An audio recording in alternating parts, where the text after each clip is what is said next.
अस्सलाम वालेकुम। Prime time में मैं आज़म अली खान यूसुफजई। सबसे पहले हेडलाइंस पर नजर डालेंगे।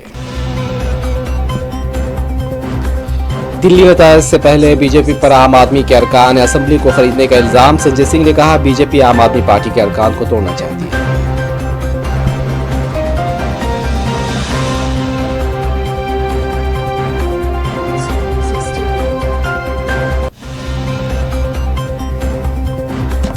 सदर जमहूरिया की तकरीर मुल्क की तरक्की के सफर को एक नई समत देगी और हमें नए जोश व खरोश के साथ अपने फ़राइज़ अंजाम देने की तरगीब देगी। मोदी का पार्लियामेंट में सदर जमहूरिया की तकरीर पर इजहार तशक्कुर।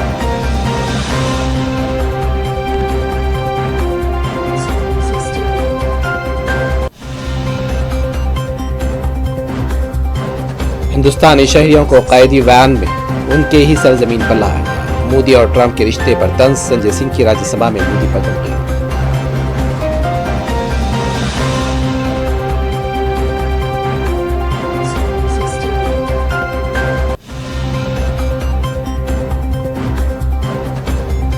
कानूनी नक्ल हरकत की हौसला अफजाई करना और गैर कानूनी नक्ल हरकत की हौसला शिकरी करना हमारे इज्तिमाई मफाद में है। एस जयशंकर का पार्लियामेंट में बयान। नवी जमात को तालिब इल्म को बम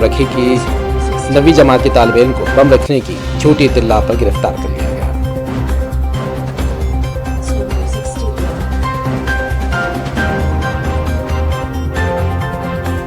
वाराणसी में एक ही खानदान के 5 अफराद के कत्ल के मामला हल। पुलिस ने विशाल उर्फ विकी को किया गिरफ्तार। मुलजिम ने अपने चचा, खाला और उनके 3 बच्चों को कत्ल कर दिया। किसी भी हालत में गजा नहीं छोड़ेंगे, दूसरे मुल्कों में बसना कबूल नहीं, फलस्तीनों का आज़्म। इकरमा सबरी ने कहा, दोस्तों की मदद से दोबारा बनाएंगे।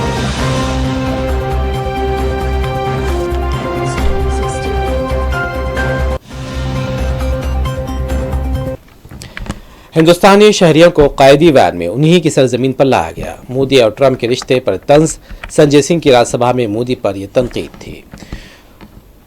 आपको बता दें कि भारतीय फिजाइया का मिराज 2000 तैयारा ग्वालियर के शिवपुर के करीब मामूल की तरबियती प्रवास के दौरान तबाह हो गया है और बताया जा रहा है कि इंडियन एयरफोर्स का कहना है कि दोनों पायलट बाहिफाजत बाहर निकल आए। बात करते हैं संजय सिंह की। आम आदमी पार्टी के रहनुमा संजय सिंह ने बीजेपी पर संगीन इल्जाम लगाए हैं। इस बीच जयशंकर ने भी कहा है कि राज्यसभा में बात करते हुए कि वज़ीर ख़ारजा डॉक्टर एस जयशंकर ने कहा, कानूनी नक्ल हरकत की हौसला अफजाई करना और गैर कानूनी नक्ल हरकत की हौसला शिकनी करना हमारे इज्तिमाई मफाद में है। तमाम ममालिक की जिम्मेदारी है कि वो अपने शहरियों को वापस लाए।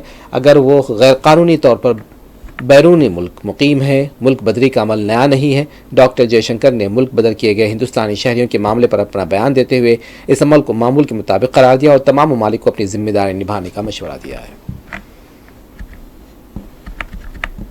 I rise to apprise the House of certain developments pertaining to deportation of Indians from the USA.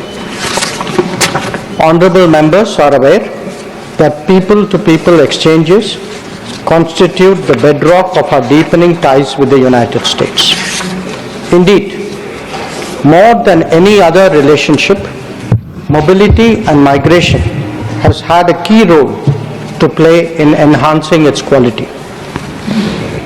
Sir, the House would also share the view of the government that it is in our collective interest to encourage legal mobility and discourage illegal movement.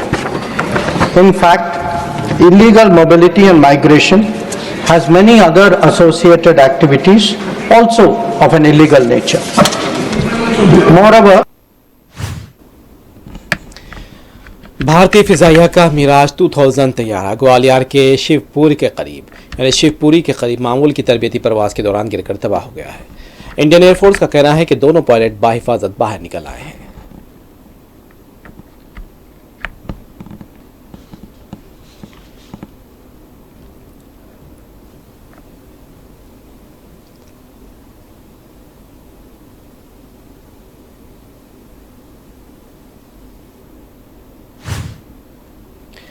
आम आदमी party के रहनुमा संजय सिंह ने BJP पर संगीन इल्जामात लगाए हैं उन्होंने कहा कि बीजेपी ने कई बार पैसे और जांच एजेंसियों के खौफ से आम आदमी पार्टी के एमएलएस रहनुमाओं को खरीदने की कोशिश की है और कुछ मामलों में वो कामयाब भी हुए हैं।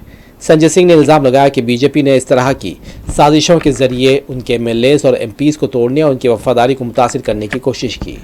आम आदमी पार्टी के संजय सिंह ने कहा कि उन्होंने अपने तमाम एमएलएस और उम्मीदवारों को बीजेपी की साजिश के बारे में अलर्ट कर दिया है। उन्होंने कहा कि पार्टी ने तमाम उम्मीदवारों को हिदायत की है कि वो ऐसी किसी भी कॉल को रिकॉर्ड करें। इसके अलावा अगर कोई उनसे मिलने आता है तो एक वीडियो रिकॉर्ड किया जाना चाहिए। संजय सिंह ने इल्ज़ाम लगाया कि बीजेपी इस तरह की साजिशों के जरिए इंतखाबी अमल पर असरअंदाज होने की कोशिश कर रही है। संजय जी, कोई आप लोगों के पास प्रूफ है क्या? ये हर चुनाव के बाद हमने देखा है कि आम आदमी पार्टी कहती है कि ऐसा कॉल आया, ये सिर्फ इसलिए नहीं और हर चाहते कि टूट फूट ना हो, और जब हमने कहा तब हुआ, लेकिन आप लोग हमारी बातों को नजरअंदाज करते हैं। आपको शायद याद नहीं होगा कि शेर सिंह डागर नाम के एक व्यक्ति ने हमारे विधायक को पहले खरीदने की कोशिश की थी 2013 के चुनाव के बाद। उसके बाद कई और विधायकों को उस समय भी खरीद फरोख्त करने की कोशिश की गई थी भारतीय जनता पार्टी की तरफ से। इस प्रकार का प्रयोग बीच बीच में बीजेपी ने किया और 2-4 केसेस में वो सफल भी हुए। पैसे का इस्तेमाल करते हैं, जांच एजेंसियों का इस्तेमाल करते हैं। जिस चीज से भी दबाव बन जाए वो तरीका इस्तेमाल करके विधायकों को तोड़ते हैं। वज़ीर-ए-आज़म नरेंद्र मोदी ने राज्यसभा में सदर जमहूरिया के खिताब पर शुक्रिया की तहरीक का जवाब देते हुए कहा कि सदर जमहूरिया की तकरीर को मुतासिर कुन उन्होंने करार दिया। उन्होंने इसे हमारी मुस्तकबिल की कोशिशों के लिए रहनुमाई और रोशन करार दिया। इस दौरान वज़ीर-ए-आज़म मोदी ने सदर जमहूरिया के ख्यालात और हिदायत की सताइश करते हुए कहा कि यह तकरीर मुल्क की तरक्की के सफ़र को एक नई समत देगी और हमें नए जोश व खरोश के साथ अपने फ़राइज़ अंजाम देने की तरगीब देगी। राज्यसभा में सदर जमहूरिया के खिताब पर तहरीक तशक्कुर के जवाब में वज़ीर-ए-आज़म मोदी ने कहा कि हमारी हुकूमत ने दलितों और मज़लूमों के हक़ूक़ के तहफ़्फ़ुज़ को यकीनी बनाने के लिए SC/ST क़वानीन को मजबूत किया है। उन्होंने ये भी कहा कि हमारी हुकूमत की तरजीह है कि माशरे के हर तबक़े के साथ मुसावी सलूक किया जाए और उनकी फलाह व बहबूद के लिए ठोस इक़दाम उठाए जाएँ। हमारी ही सरकार ने SC/ST एक्ट को मजबूत बनाकर दलित और आदिवासी समाज के सम्मान और उनके सुरक्षा के संबंध में अपनी प्रतिबद्धता भी दिखाई और हमने उसको बढ़ाया।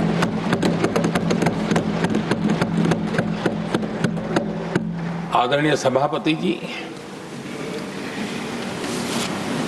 आज जातिवाद का जहर फैलाने के लिए भरपूर प्रयास हो रहा है, लेकिन 3 दशक तक दोनों सदन के ओबीसी एमपीस और सभी दलों के ओबीसी एमपीस सरकारों से मांग करते रहे थे कि ओबीसी आयोग को संवैधानिक दर्जा दिया जाए। ठुकरा दिया गया, इनकार किया गया, क्योंकि शायद उस समय उनकी राजनीति को ये सूट नहीं करता होगा, क्योंकि तुष्टीकरण की राजनीति के और फैमिली फर्स्ट की राजनीति में जब वो बैठेगा तब तक वो चर्चा तक के हित में भी नहीं आता है। आदरणीय सभापति जी, ये मेरा सौभाग्य है कि हम सब ने मिलकर के 3 दशक से मेरे ओबीसी समाज ने जिस बात के लिए मांगे की, आशाएं रखी, जिसको निराश करके रखा गया था, हमने आकर के इस आयोग को संवैधानिक दर्जा दिया। आम आदमी पार्टी के रहनुमा संजय सिंह ने वज़ीर आज़म मोदी को शदीद तनकीद का निशाना बनाया। उन्होंने कहा कि वज़ीर आज़म मोदी बार बार अमेरिका के साथ अपने ताल्लुकात पर फ़ख्र करते हैं, लेकिन वहाँ से हमारे शहरियों को जंजीरों में जकड़कर गैर इंसानी तरीके से हिंदुस्तान लाया गया। संजय सिंह ने यह भी इल्ज़ाम लगाया कि ये इससे भी ज़्यादा शर्मनाक है कि इन शहरियों के कैदी वैन में उनकी अपनी सरजमीन पर लाए गए। उन्होंने कहा कि अमेरिकी तैयारी में 104 शहरी लाए गए, लेकिन वहाँ सिर्फ एक टॉयलेट था जो शहरियों के साथ गैर इंसानी सलूक को मज़ीद उजागर करता है। भारत दुनिया का सबसे बड़ा लोकतंत्र है सर, और प्रधानमंत्री जी बार बार अमेरिका से अपनी दोस्ती और रिश्तों को लेके बखान करते हैं। मैं बड़ी विनम्रता पूर्वक आपके माध्यम से पूछना चाहता हूं विदेश मंत्री जी से कि हाथ में हथकड़ी, पैरों में बेड़ी डालकर रणदीप कह चुके सर अमानवीय तरीके से उनको भारत लाया गया। मैं अगला सवाल तो पूछ सर, सवाल तो सुन, एक सेकंड, आई वुड अर्ज द मेंबर्स, सर सवाल तो सुन लीजिए, ऑलरेडी मेड दैट पॉइंट, आगे का तो सुन लीजिए। Okay go ahead. लाया गया और लाने के बाद भारत की धरती पर जब उतर गए तो आप भी उनको सम्मान देने के लिए तैयार नहीं। हरियाणा के कैदी वैन में हमारे नागरिकों को ले जाया गया, कैदी वैन में सर, अपनी धरती पे। पूछिए, छोड़ दीजिए क्या अमेरिका ने जो किया उसके साथ तो आप खड़े ही हैं, उसको तो आप बखान कर रहे हैं।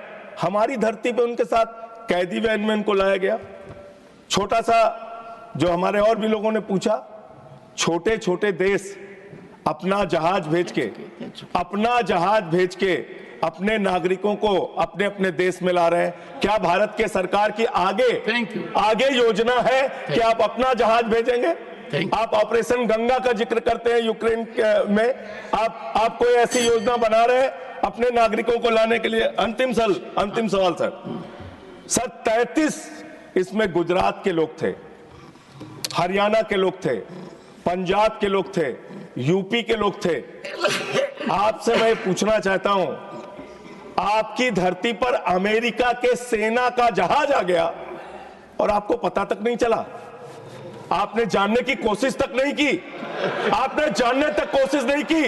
कि एक टॉयलेट में शर्म करो आप लोग, एक टॉयलेट में 104 लोग अमानवीय तरीके से लाए गए।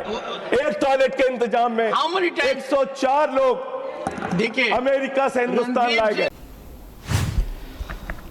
अमेरिका से डिपोर्ट किए गए भारतीय शहरियों की एक वीडियो सोशल मीडिया पर वायरल हो रही है, जिसमें लोगों को हाथों और पैरों पर जंजीरों के साथ जहाज में सवार होते हुए दिखाया गया। वीडियो में भारतीय शहरियों को जंजीरों में जकड़े हुए उनकी गैर इंसानी बेदखली की अक्कासी की गई है। इस वाक़े ने हिंदुस्तान भर में तशवीश और गम और गुस्से का एक माहौल पैदा कर दिया है।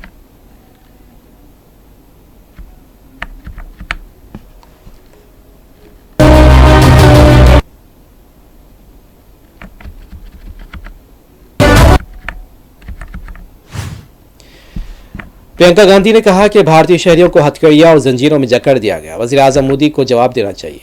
उन्होंने कहा कि मोदी और ट्रंप बहुत अच्छे दोस्त होने का दावा किया जाता रहा, मगर दूसरी जानिब हिंदुस्तानियों के साथ गैर इंसानी सलूक किया गया।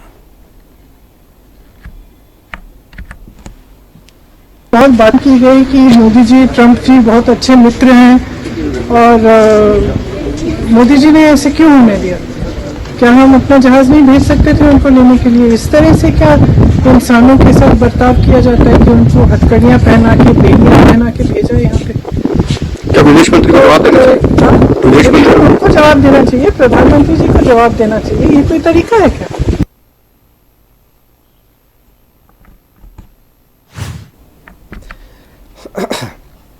हिंदुस्तान के साथ अमेरिका के गैर इंसानी सलूक से एहतजाज शुरू हो गए हैं और अमेरिका ने हिंदुस्तान के नौजवानों की तौहीन की है और उन्हें वापस भेज दिया। यहाँ तक कि अमेरिकी फ़ौज के एक जहाज़ को भी हिंदुस्तान में उतरने की इजाज़त दे दी गई। अमेरिका ने इतनी हिम्मत कैसे हासिल हुई?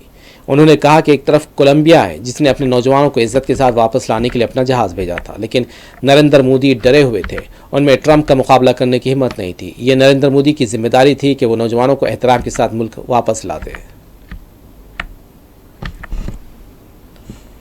जिस तरह से देश का युवा कल हथकड़ियों में भारत आया और अमेरिकन आर्मी का जहाज यहाँ कैसे लैंड हो गया, इतनी हिम्मत कैसे हुई अमेरिका की और भारत के युवा को बेइज्जत करके यहाँ भेजने की।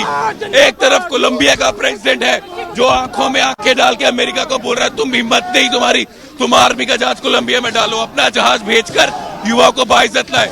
तो मोदी जी क्यों डर गए? मोदी जी का इतनी हिम्मत नहीं थी कि देश के युवा के सम्मान के लिए प्रोटेस्ट करते, आंखें दिखाते ट्रंप को कि आप ऐसा नहीं कर सकते। सबसे बड़ी बात, जब वो कल आए तो इतनी हिम्मत भी नहीं कि मीडिया के साथ ही वहां उनसे मिल पाते जितने युवा अमेरिका से आए, हथकड़ियों में आए। अगर मोदी जी डरे नहीं होते तो मीडिया के साथ ही कल उनको मिलने देते, मीडिया के साथी को। लेकिन मोदी जी ने अपने देश के युवाओं के लिए कोई स्टैंड नहीं रखा। पिछले 10 साल से जो बेरोजगारी है उसके कारण डंकी हुई, ये मोदी जी की जिम्मेदारी है। 56 इंच का सीना बताते हैं, वो कहते हैं मोदी जब बोलता है तो पूरा देश सुनता है।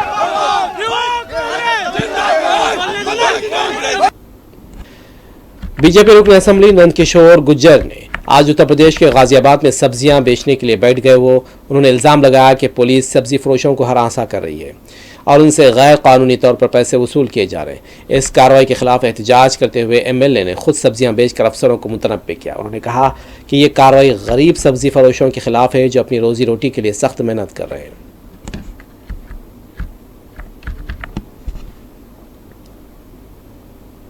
आप लोगों का काम है, ये कमिश्नर पैसे देता है, केवल पैसे के लिए बेचारे 2 गाँव को परेशान कर रहा है। सब दुकानों को भाई के लिए कर रहा है। रिपोर्ट बनाई है कि कमिश्नर यहाँ से पैसे उगवाता चीफ सेक्रेटरी को भेजता है। ठीक है, चीफ सेक्रेटरी उत्तर प्रदेश अब ठेली वालों से, आलू वाले से पैसे खाना चाहता है। ये बहुत दुर्भाग्य की बात है। अभी रात हमें बताया कि चीफ सेक्रेटरी पैसे मांग रहे हैं, तो चीफ सेक्रेटरी को यहाँ गरीबी आ गई है। ये गरीबों की बदुआ लगेगी। आलू बेचने वाले जाएंगे कहाँ? 1 लाख परिवार है लौनी में, जो भाजपा के लिए जान देने वाले लोग हैं हमारे लिए। ये मोदी और योगी के लिए जान देने वाले। आज स्वनिधि योजना में सबको लोन दे रहे हैं, यहाँ पट्टी नहीं लगेगी। मतलब ये पुलिसिया राज है, अंग्रेजी जमाना हो गया है। ये रिपोर्ट बना के भेजे उनकी, एटीएम साहब से बात करके। पुलिस वाराणसी में एक ही खानदान के 5 अफराद के कत्ल के मामले में पुलिस ने बड़ा इंकशाफ किया। पुलिस कमिश्नर ने कहा कि यह कत्ल इंतकाम की वजह से किया गया है। मरकजी मुलजिम विशाल उर्फ विकी ने अपने चचा, खाला और 3 बच्चों को कत्ल कर दिया। यह कत्ल विशाल के वालिदैन और दादा के कत्ल के बदले के एहसास ने उसे ये घिनौना जुर्म करने पर उकसाया है। विशाल उर्फ विकी ने 2 साल कबल अपने चचा के घर वालों को कत्ल करने की मनसूबाबंदी शुरू कर दी थी। उसका भाई जुगनू भी इस कत्ल में मुलविस था। पुलिस ने दोनों मुलजिमीन को गिरफ्तार कर लिया है। पुलिस ने मरकजी मुलजिम विक्की पर 1 लाख रुपए का इनाम रखा था। विशाल कत्लेआम के बाद अपने भाई से राब्ते में था और 5 नवंबर को उसने अपने चचा के पूरे खानदान को कत्ल कर दिया था। पुलिस को इस केस की तहकीकात में तकरीबन 2.5 महीने लगे और आखिरकार वाराणसी के इलाके के तहत उन्हें कत्ल की वारदातों को हल कर लिया है और पुलिस कमिश्नर ने गिरफ्तार करने वाली टीम को 1 लाख रुपए इनाम देने का ऐलान भी किया है।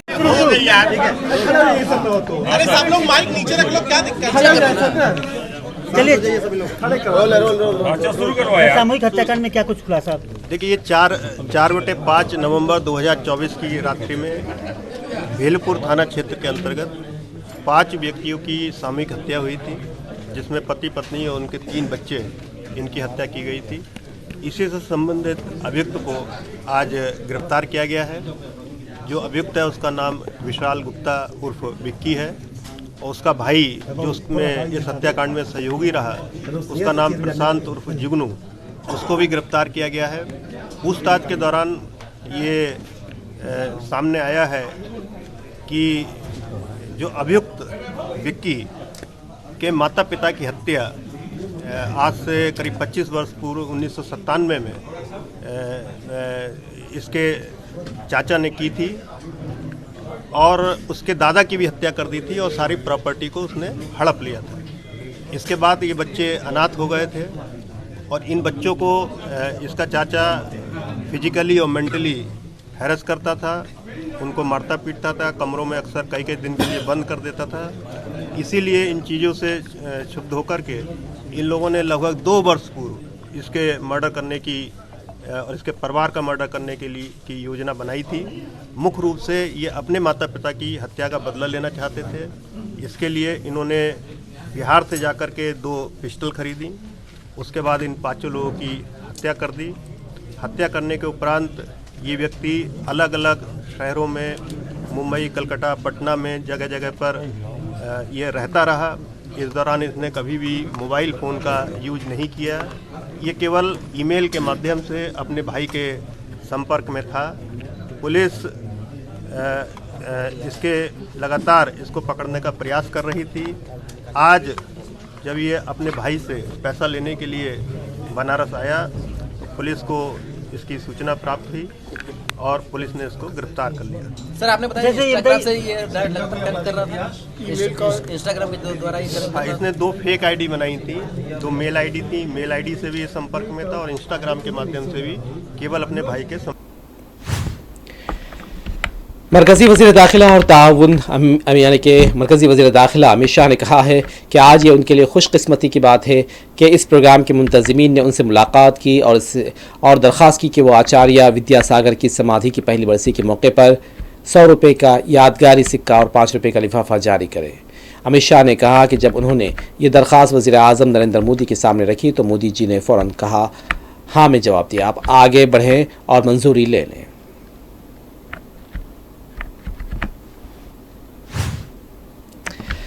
नोएडा के सेक्टर 126 की पुलिस ने स्कूलों को धमकी आमेज ईमेल भेजने वाले एक नाबालिग को गिरफ्तार किया है।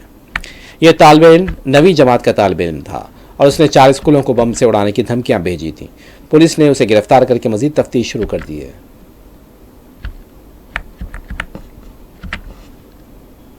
ये आपको पता है कि कल सवेरे 8:15 बजे के लगभग कई स्कूलों से सूचनाएं हमको मिली कि उनके यहाँ बम रखा गया है और उसमें काफी नुकसान हो जाएगा, बहुत एक्सप्लोसिव है, बहुत तरह का उसने मेल लिखा था।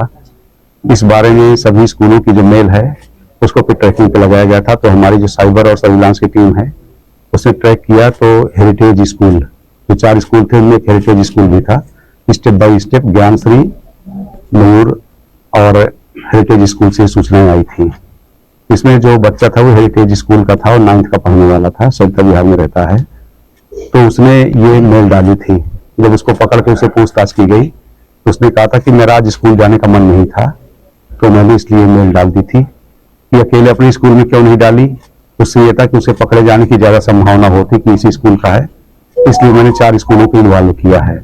और मैंने इसके लिए VPN का भी प्रयोग किया। कई जगह मैंने गूगल में और सब जगह पढ़ के देखा था कि इससे पता भी नहीं चल पाता है। तो उसने अपनी तरफ से पूरा प्रिकॉशन लिया था कि ये जो मैं मेल कर रहा हूँ वो किसी को पता न चल पाए, लेकिन आखिरकार वो ट्रैक किया गया और पकड़ा गया।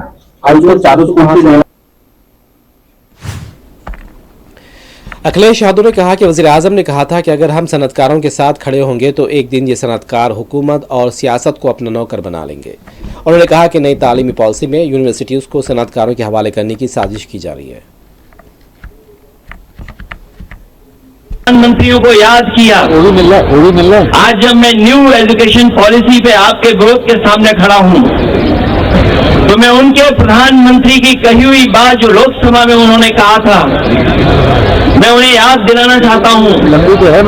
उनके प्रधानमंत्री जी ने कहा था कि अगर हम उद्योगपतियों का सहारा लेंगे, उद्योगपतियों के साथ खड़े होंगे तो एक दिन यही उद्योगपति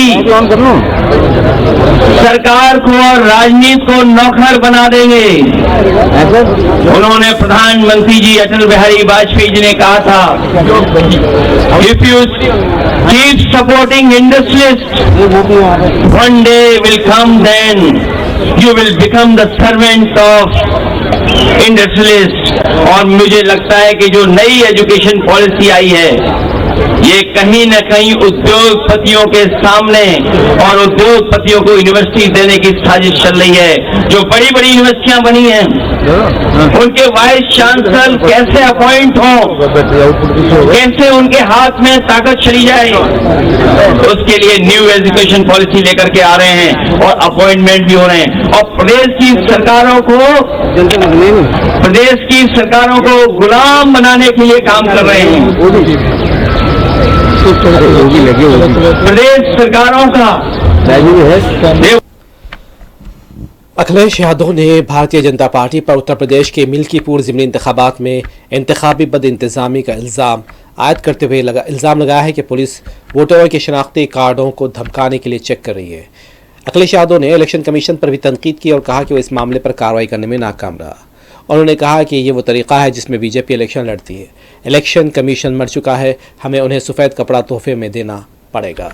मज़ीद सोशल मीडिया पर एक पोस्ट में अखिलेश यादव ने इलेक्शन कमीशन से मुतालबा किया कि वह मुलविस अफराद के खिलाफ फौरी कार्रवाई करे, ये कहते हुए कि पुलिस ID चेक करके वोटर्स में खौफ पैदा कर रही है।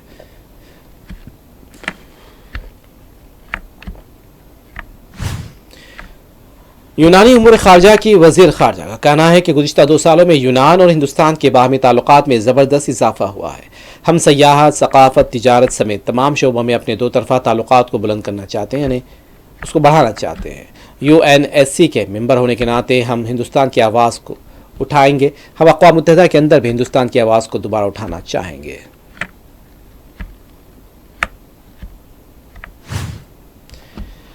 तेलंगाना के महबूब नगर के न्यू टाउन में खौफनाक सड़क हादसा, बरसर मौका 2 अफराद की मौत हो गई। मकामी अवाम की इत्तला के मुताबिक महबूब नगर शहर के न्यू टाउन इलाके में देर रात गए 2 अफराद साइकिल मोटर पर सवार होकर तेज़ रफ्तारी से जा रहे थे कि तनासुब खोकर न्यू टाउन इलाके में हादसे का शिकार हो गए। नतीजे में दोनों के बरसर मौका मौत हो गई और इत्तला मिलते ही मुकामी 2 टाउन पुलिस मौके वारदात को पहुंचकर लाशों को पोस्टमार्टम के लिए सरकारी दवाखाना मुंतकिल किया। मुकदमा दर्ज करके तहक़ीक़ात का आगाज़ कर दिया। 2 अफराद की शिनाख्त शशांक और ज्ञानेश्वर के तौर पर हुई। गवर्नमेंट मेडिकल कॉलेज में नर्सिंग में ज़ेर तालीम थे।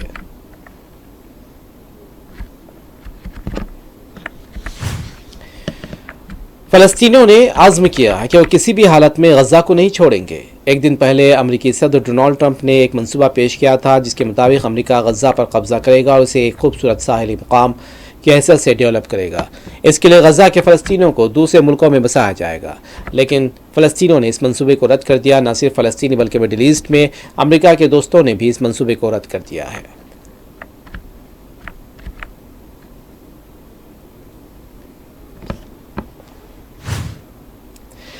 मस्जिद अक्सा के इमाम व ख़तीब शेख इकरमा सबरी ने कहा है कि फ़लस्तीनी कभी भी अपनी ज़मीन नहीं छोड़ेंगे और किसी दूसरे मुल्क में बसने को वो कबूल भी नहीं करेंगे। उन्होंने एक बयान देते हुए कहा कि फ़लस्तीनी अवाम कई दहों से लड़ाई लड़ रहे हैं, कुर्बानियाँ दे रहे हैं। फ़लस्तीनी यानी कि पड़ोसी अरब मुल्कों को साबित कदम रहना चाहिए और इस तरह के मंसूबों को रद्द करने के अपने स्टैंड को नहीं बदलना चाहिए। उन्होंने कहा कि इन मुल्कों को अमेरिका के दबाव में नहीं आना चाहिए। इस दौरान यूनाइटेड नेशन में फ़लस्तीन के सफ़ीर ने कहा कि फ़लस्तीनी ज़मीन से मोहब्बत हमारे DNA में है। रियाज मंसूर ने कहा कि हम अपनी ज़मीन में से बहुत मोहब्बत करते हैं, चाहे हमारी ज़मीन पर महल हो या तबाह होने वाली इमारतें, हम यहीं रहेंगे। गज़ा कई बार तबाह हुआ, हमने हमारे दोस्तों की मदद से इसे दोबारा बनाया।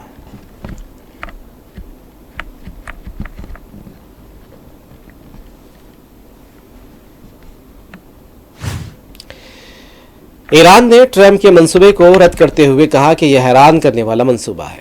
ईरानी वज़ीर ख़ारजा ने कहा कि गज़ा के फ़लस्तीनियों को ज़बरदस्ती हटाना और पड़ोसी मुल्कों में बसाना सहयूरी मंसूबे का हिस्सा है, जिसके तहत वो पूरी फ़लस्तीनी कौम को मिटाना चाहते हैं और ये मज़म्मत के लिए लायक है। वज़ारत के तर्जुमान इस्माइल बाकरी ने कहा कि यह मंसूबा आलमी उसूलों और यूनाइटेड नेशन के चार्टर की खिलाफ वर्जी भी है।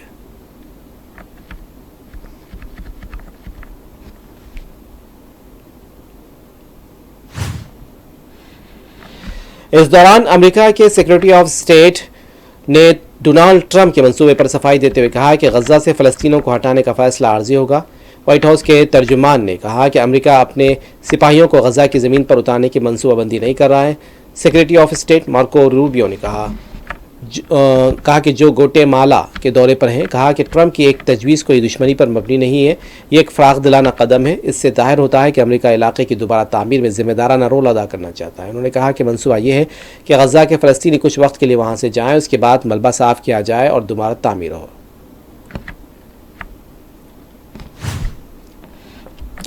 एक दिन पहले इज़राइली वज़ीर-ए-आज़म बेंजामिन नेतन्याहू ने इस मंसूबे की तायद करते हुए कहा था कि ट्रंप ज़रा हट कर सोचते हैं। नेतन्याहू ने बातचीत करते हुए कहा कि इस मंसूबे पर अमल होना चाहिए। ट्रंप ने यह मंसूबा एक ऐसे वक्त पेश किया जब जंगबंदी के दूसरे मरहले के लिए बातचीत शुरू हो रही है। इजराइल की कट्टर तंजीमों ने भी ट्रंप के मंसूबे की तायद किया और इसके सिवा कोई दूसरा रास्ता नहीं है, लेकिन सऊदी अरब, इजिप्ट, जॉर्डन जैसे मुल्कों ने समझौते को रद्द कर दिया है।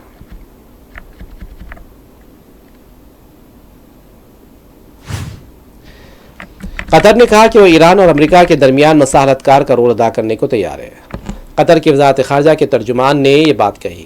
उन्होंने कहा कि बातचीत के ज़रिए ही हमने माजी में कुछ मसाइल हल किए हैं।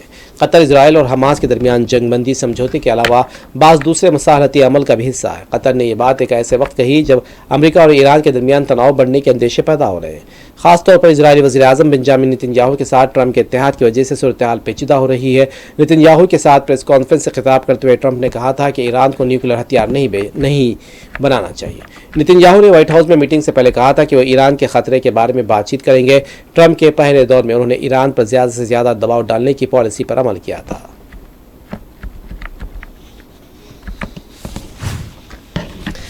बांग्लादेश में हज़ारों लोगों ने मुल्क के बानी और उनकी बेटी यानी दुख्तर और साबिक़ वज़ीर-ए-आज़म के घर को आग लगा दी है। यह हमला चारशंबे की रात किया गया था। शेख हसीना पिछले साल अगस्त में हुकूमत की बेदखली के बाद इंडिया फरार हो गई थी।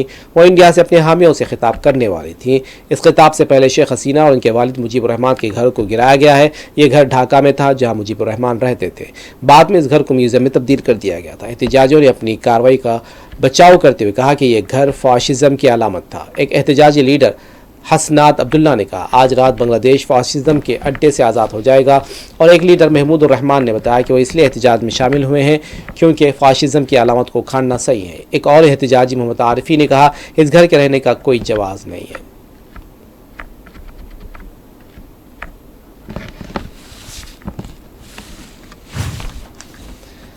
आखिर में हेडलाइंस एक मरतबा फिर।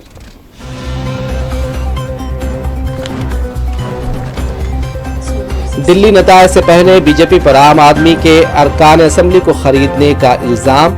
संजय सिंह ने कहा, बीजेपी आम आदमी पार्टी के अरकान को तोड़ना चाहती है।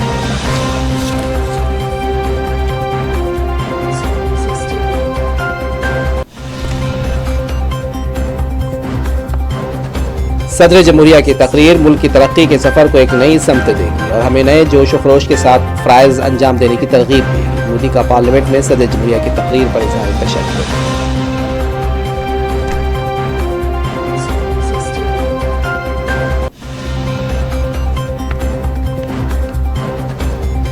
हिंदुस्तानी शहरियों को कैदी वैन में उन्हीं की सरजमीन पर लाया गया। मोदी और ट्रंप के रिश्ते पर तंज। संजय सिंह की राज्यसभा में मोदी पर तनकीद।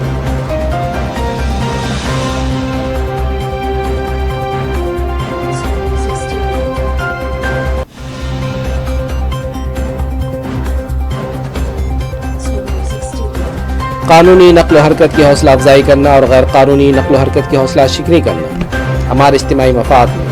नवी जमात के तालिब इल्म को बम रखने की झूठी इत्तला पर गिरफ्तार कर लिया गया। मुलजिम ने नोएडा के सेक्टर 126 के कई स्कूलों को धमकी आमेज मेल भेजा था। वाराणसी में एक ही खानदान के 5 अफराद के कत्ल के मामले को हल कर लिया गया। पुलिस ने विशाल उर्फ विकी को किया गिरफ्तार। मुलजिम ने अपने चचा, खाला और उनके 3 बच्चों को कत्ल कर दिया।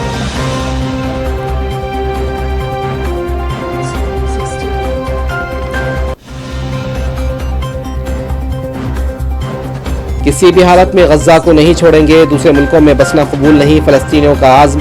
इकरामा सबरी ने कहा, दोस्तों की मदद से दोबारा बनाएंगे गजा।